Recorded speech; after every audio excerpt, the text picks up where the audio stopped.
Hey, I gotta show you my new drill.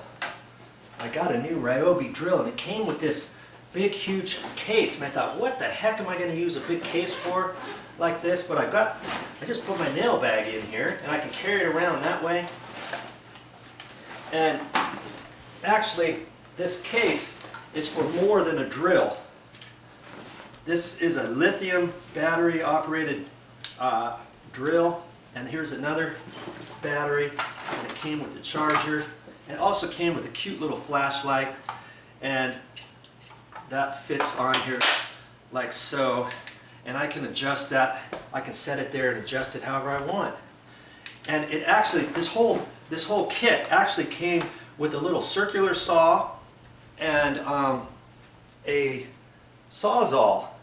But I'm not going to use that stuff today, so this is the only thing I brought, and it came with this big huge carrying bag. Isn't that nice? Nice heavy, it looks heavy duty, nylon, Ryobi. That's what I'm going to use, and it'll be nice to carry my nail bag around from now on.